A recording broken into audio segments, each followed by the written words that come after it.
What is going on, everybody? It's Carl here, and today we are going to be finally building a engine block glass table.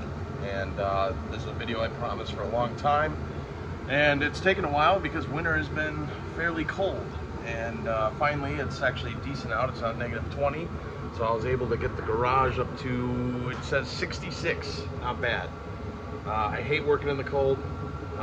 I would love to just move to a warm state, but I don't have that option right now. But anyways, so first thing I got to do is I got to clean up the engine block, and then I'll show you kind of my plan, and then we will start to make the table frame. But I'm gonna discuss my idea here first before I, how I'm gonna tackle this.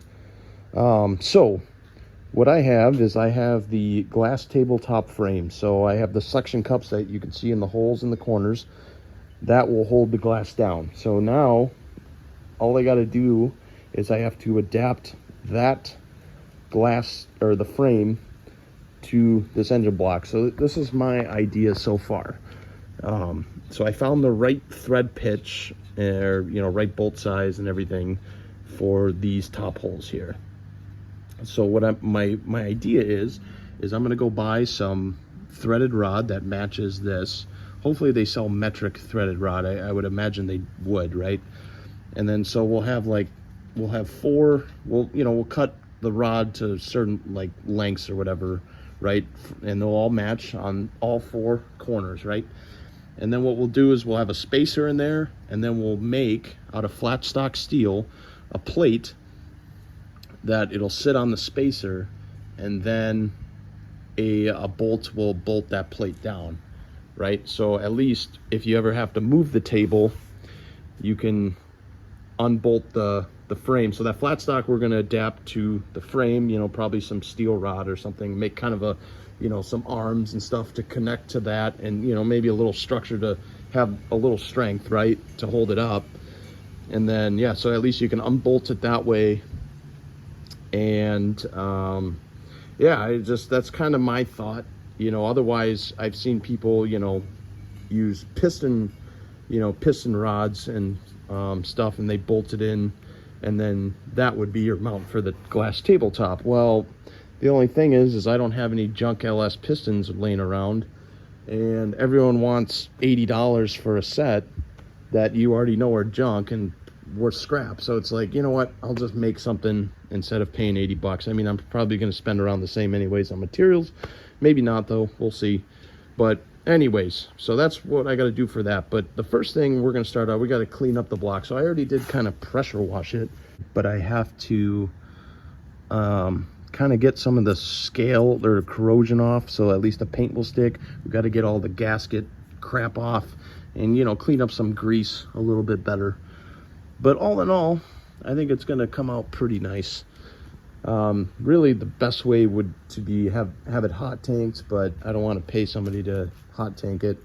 I'm just going to clean it up the best I can. It doesn't need to look the greatest. And then also I plan on painting I bought this stand from Harbor Freight, this Rolly Dolly cart, and that's what it's going to kind of sit on, so you can kind of move it around in a garage. But I'll paint that, instead of having the wood, I'll paint it black or whatever.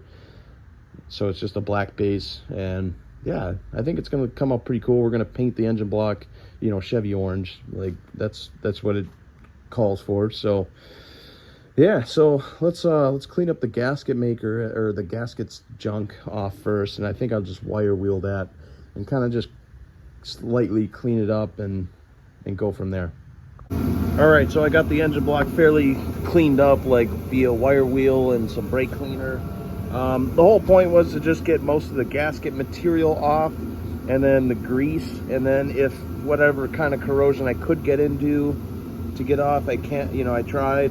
Other than that though, it was a little tight, obviously down in here, so there is still some corrosion, but I'm not too worried about that. We're going to use a nice engine enamel paint, so it'll hold strong. So I went out, I tried to find some steel rod, but I couldn't, but I found some bolts that are fairly long.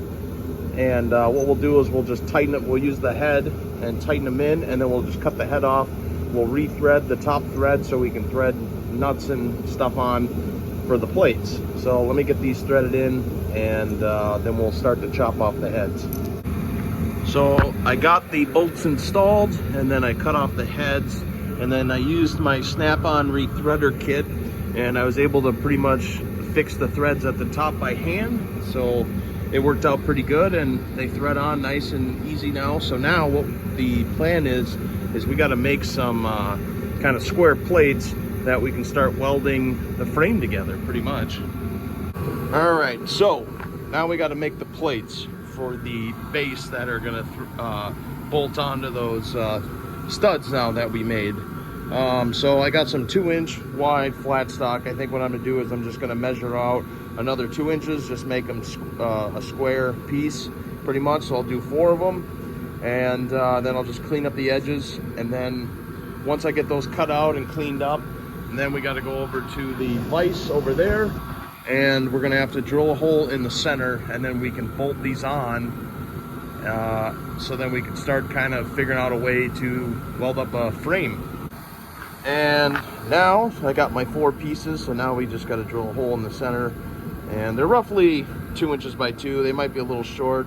Cutoff wheel I use is a little thicker, and I didn't really account for that, but it's not really going to matter. You're not really going to notice that it's off by, like, say, 1/8 of an inch or less. You know, not going to really matter. They're roughly the same size. So, you know, what you're really going to see is the glass table on top, and, you know, everything's painted orange, and it's going to look pretty goddamn cool. So, all right, so let's go drill a hole. I guess I gotta figure out what size the rod is for the drill bit.